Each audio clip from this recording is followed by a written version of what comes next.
Baik, Pak, ini saya bersama Bapak Tata Juarsa, Betul. selaku Direktur Utama PT Bintang Baru Raya. Iya, atau BB Logistik. Iya, betul. Ya, selamat Pak atas peresmian depo logistik terpadu Dawan ya Pak. Betul. Ya. Betul.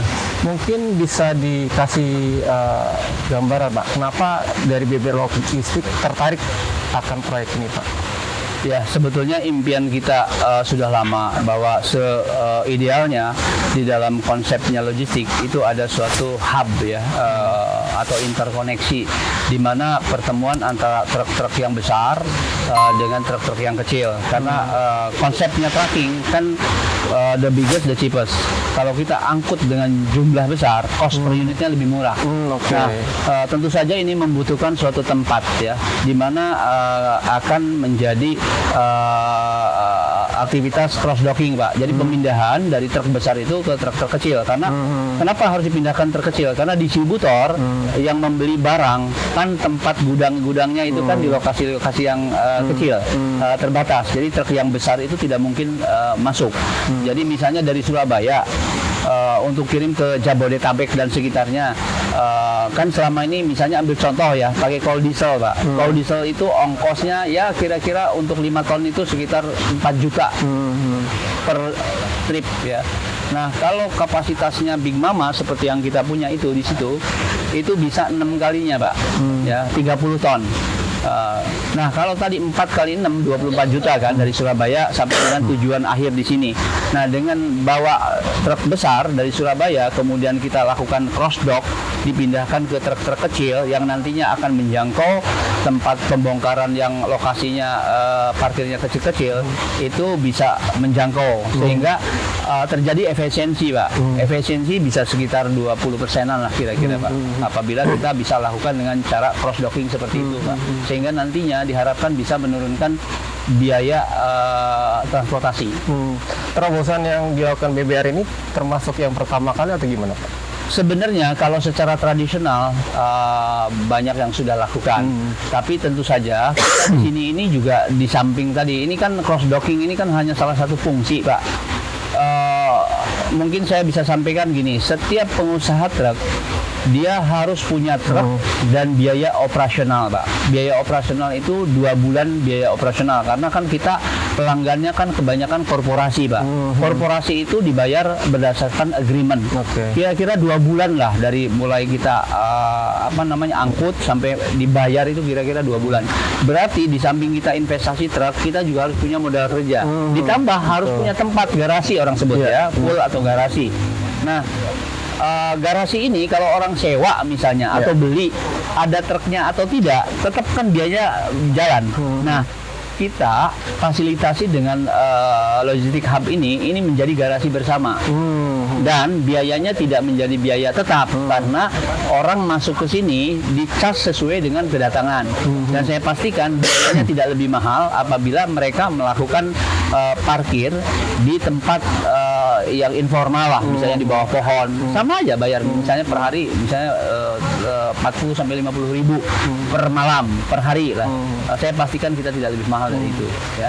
Ini luasan area ada berapa hektar Pak? Dan akan dibangun apa saja Pak? Ini sementara ini baru 1 hektar, tapi untuk tracking, untuk depo logistik hub ini 3 hektar yang disediakan oleh PT Mandala Pratama di Permai ya, yang di sini 3 hektar Pak. Jadi kita akan bertahap setelah 1 hektar yang saya pastikan dalam waktu 2-3 bulan bisa kita ekspansi 3 hektar. Tapi untuk total keseluruhan kawasan ini sekitar 20 hektar.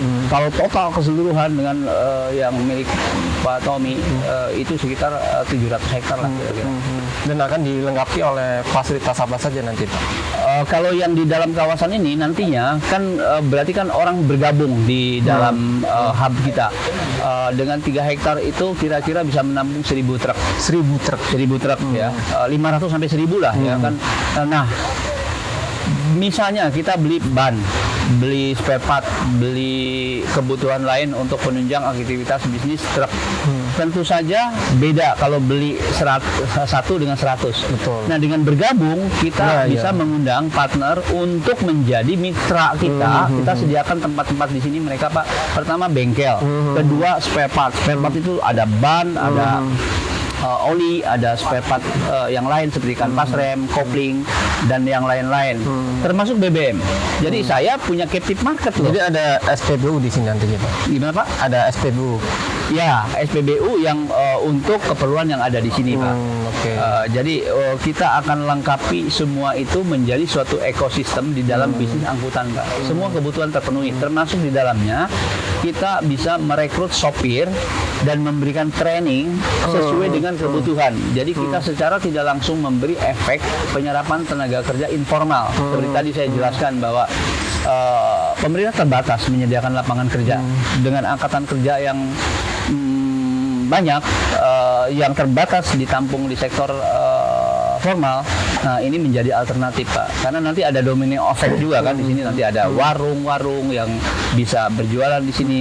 Kebayang kalau misalnya 500 sampai 1000 truk, orang kan perlu makan, minum dan sebagainya. Nah, inilah yang akan bisa memberikan manfaat, dan terutama hal yang idealis Pak. Tadi saya udah sampaikan Pak, kalau truk itu mau muat di pabrik, itu dari mulai kedatangan sampai dimuat kisarannya kalau cepat 2 jam, bisa juga 12 jam. Kebayang nggak mereka di pabrik dengan kapasitas terbatas, tempat istirahat dan lain sebagainya, mereka harus nungguin sampai dapat giliran muat. Ketika selesai dimuat, dia jalan udah lelah Pak. Nah, itu menyebabkan human error, ya terjadi kecelakaan, truk oleng dan lain sebagainya. Nah, nanti kita dilengkapi IT yang bisa mengintegrasikan dengan si pengguna truk. Ya, kita bisa lakukan online registration, Pak. Kan seperti kita ke dokter. Dulu kita secara fisik harus datang ke sana, kemudian dapat nomor urut. Ya, sekarang udah era digital, Pak. Kita kan bisa lakukan online registration. Yang penting kan kita bisa diakses di sini. Betul. Nanti masuk website, oh truknya betul ada. Sehingga dengan cara seperti itu, sopir punya tempat buat istirahat, mempersiapkan truk sebelum jalan, bisa makan, bisa istirahat. Dia hanya datang ke pabrik pada saat mau dimuat, sehingga akan memberi efek di tempat parkiran pemuatan itu tidak membludak banyak truk, tapi yang memang betul-betul udah siap dimuatin. Seperti itu kira-kira. Yang menarik dari proyek ini kan BBR menaruh perhatian terhadap driver Pak ya. Betul, betul. Apa yang menjadi fokus? Kenapa BBR begitu perhatian dengan kondisi sopir? Pak, logistik adalah urat nadi perekonomian. Tentu saja driver komponen yang sangat penting, Pak. Saya bisa invest di truk, ya harganya katakanlah 1 M, ya. Kita berikan kepada driver yang tidak terlatih, yang kecewa misalnya karena pendapatannya tidak memadai karena banyak nganggurnya. Nah, tentu ini juga berkaitan dengan skill driver sendiri. Jadi driver adalah komponen yang sangat penting dalam bidang usaha trucking. Untuk itu kita perlu mengupgrade agar sopir itu bisa mendapat perlakuan yang lebih baik. Ya. Tentu harus dilengkapi dengan training yang memadai. Sekarang udah era digital. Ya, jadi kalau misalnya orang ngirim barang kan sudah dilengkapi GPS. Ya, perlu ada koneksi antara GPS dengan sistem mobile aplikasi sehingga dia bisa update kegiatan dia yang nantinya akan memberi informasi kepada si pelanggan kapan truknya dimuat, kapan truknya selesai muat, kapan truknya sampai dibongkar dan sebagainya. Bahkan nanti bisa dilakukan untuk digital POD. Jadi nggak perlu lagi surat jalan itu dibawa untuk nagih, tapi dengan diupload kepada sistem sehingga penagihan bisa dilakukan karena dokumen sudah, karena misalnya dari Surabaya kan mereka harus balik lagi ke Jakarta udah berapa hari, Pak. Dengan sistem itu kan udah langsung upload, Pak. Jadi balik tadi kepada intinya bahwa sopir memang harus diberikan training yang memadai. Kedua, sopir itu simple, Pak ya. Secara joke-nya saya begini. Sopir sama pilot sama, Pak. Fungsinya memindahkan orang, barang dari satu titik ke titik yang lain. Tapi nasib sopir sama pilot itu bagaikan bumi dan langit. Seperti alat yang dipakai. Nah, tentu saja ya kita perlu memberikan perhatian. Tidak serta-merta mengupgrade dari sisi pendapatan, tapi dengan sistem kontrol yang lebih sistematis, kita bisa meningkatkan utilisasi kendaraan yang otomatis akan meningkatkan pendapatan sopir, Pak. Betul. Tapi sopir yang tentu terlatih, Pak. Itu, Pak. Jadi fasilitas lain untuk tempat istirahat juga ada pelatihan itu yang jadi bisa sopir untuk lebih optimal kinerja Iya, iya. gitu. Rekrutmen dan pelatihan, dan kita juga akan buat database-nya di dalamnya sehingga kita bisa mensortir lah sopir-sopir kan bisa saja punya record yang tidak baik betul. dalam perjalanan pekerjaannya, kan kita sudah punya database pada saat mereka. Dan itu ada data digitalnya gitu Ya. Kan kalau pakai manual berapa tumpuk, Pak, sama carinya. Ya kan ada nick-nya yang menjadi acuan nantinya, Pak. Dan yang menarik juga ini kenapa Dauan, Pak? Seberapa strategis lokasi ini? Ini kan di sekitar sini ini kan dikelilingi oleh kawasan industri, Pak. Yang sekitar sini ada kawasan industri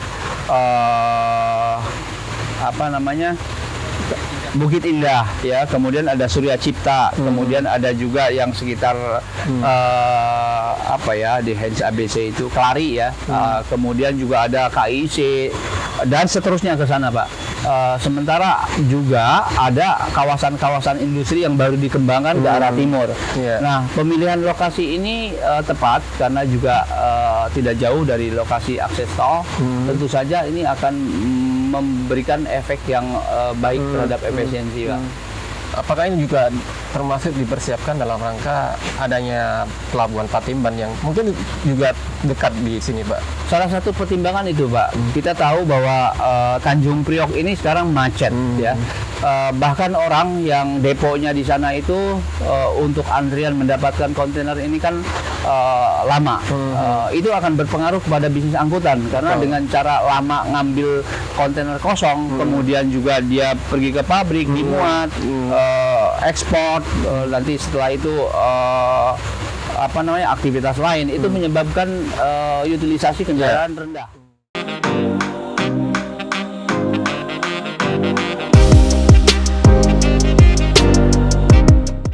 Tanjung Priok, karena kepadatan itu akan dipecah, ya, satu di Patimban. Berarti harus ada tempat yang ideal di tengah-tengah yang bisa melayani dua lokasi pelabuhan tadi, Pak. Itu salah satu pertimbangan yang jadi bahan pertimbangan kita lah. Saya dengar dari Pak Andri juga nantinya setelah nanti memang ini berjalan itu ada proyek untuk dry port, Pak, pelabuhan kering gitu. Itu sejauh mana perkembangan wacana itu, Pak? Dry port itu kan sudah ada, ya. Mungkin yang dimaksud itu juga ini, Pak, misalnya kawasan apa ya namanya, kawasan yang dilengkapi dengan fasilitas apa namanya, yang pembayaran biaya masuknya itu ditunda, ya. Sehingga kita kan di sekitar sini banyak otomotif yang barangnya import. Kita tahu kalau import barang kan harus bayar dulu biaya masuknya, baru barang ditarik. Kalau kita punya fasilitas yang tadi, sehingga pada saat industri itu mau pakai, baru bayar biaya masuknya gitu. Oke. Ini proyek kan menggandeng dari PT Mandala Pratama Permai, ya, Pak. Itu konsep kerjasama seperti apa, Pak? Ya, tadi saya udah sampaikan di awal bahwa mimpi saya sebetulnya sudah lama untuk membuat ini. Cuma kan kita nggak mungkin investasi di bisnis truk, kita selalu investasinya fokus ke truk. Iya, betul. Beli tanah, ya tentu membutuhkan investasi yang besar. Betul. Kenapa saya memilih mitra Mandala Pratama? Karena di lokasi ini terjadi suatu sistem kerjasama yang saling menguntungkan. Kita tidak perlu invest, ya, tapi konsepnya dengan profit sharing, ya, profit sharing yang saling menguntungkan dan transparan lah. Kenapa kita dilengkapi dengan sistem digital? Karena semua aktivitas, semua transaksi ada recordnya, sehingga nantinya sistem bagi hasilnya bisa secara transparan dilakukan. Jadi kita tidak melakukan investasi beli tanah. Kita tahu, ya, beli tanah kan harganya mahal.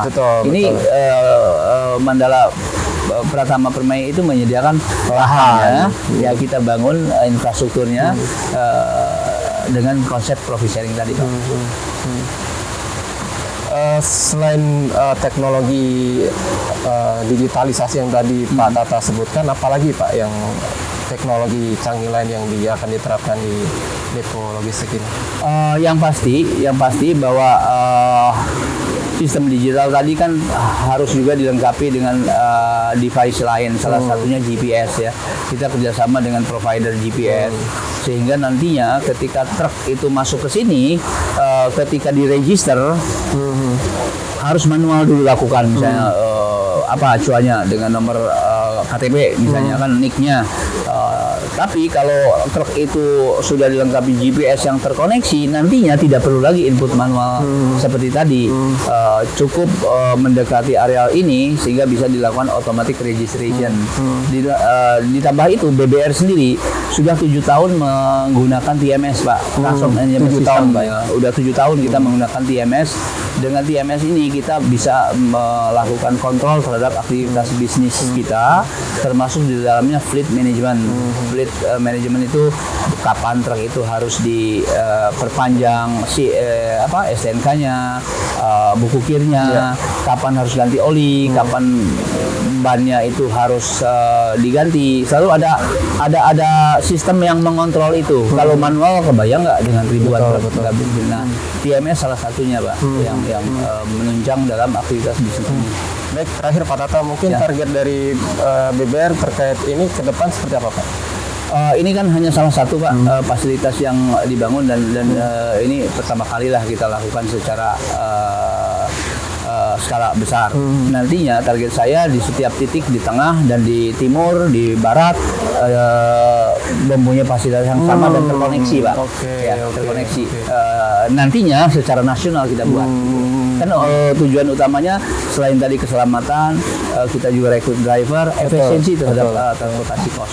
Seperti itu, Pak. Apakah sudah ada gambaran lokasi, Pak, untuk proyek kedua? Dalam waktu dekat ini di tengah ya, di Semarang kita sudah planning kan. Kemudian di timur itu sekitar Mojokerto, di timur lah. Karena menyambungkan antara barat dan timur dan tengah.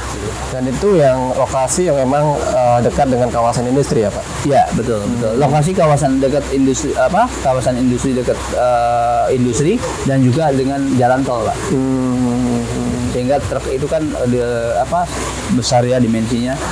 Kalau masuk ke jalan kecil kan tidak efisien. Kenapa Semarang? Karena memang sekarang lagi hype-nya banyak kawasan industri di sana mungkin. Iya, kita tahu ya Semarang itu atau Solo dan sekitarnya kan terjadi migrasi, terutama industri garment karena UMK-nya UMK itu kan berbeda. Bisa 2 juta loh, Pak. Nah, kalau garment itu sudah terjadi, Pak, migrasi. Iya, sudah terjadi lama, Pak. Sehingga saya lihat untuk industri yang mengandalkan intensif labor ya, labor intensif lah ya. Bayangin garment karyawannya 1.000 misalnya. Betul. Beda 2 juta. Iya. Berarti sebulan udah 2 miliar. Iya. Setahun dia bisa bangun pabrik di sana, Pak. Betul. Nah, otomatis kan terjadi pergerakan nantinya. Pergerakan barang yang tadinya dari sini buat ekspor sekarang berpindah ke tengah. Betul. Ya, mungkin ada yang barang yang harus dipindahkan ke sini. Nah, itulah yang kenapa kita harus punya titik-titik yang bisa menghubungkan satu dengan yang lain, Pak. Seperti itu kira-kira. Baik, terima kasih Pak Tata sudah menyempatkan waktu dengan Transbul, Pak. Semoga semua target yang dicanangkan BBR Logistik bisa terlaksana dengan baik ya, Pak. Amin. Terima kasih juga atas wawancaranya dan dengan senang hati kapan kalau terjadi aktivitas baru bisa ngobrol lebih lanjut. Siap. Ya, salam sehat selalu. Ya, salam sehat. Salam sehat.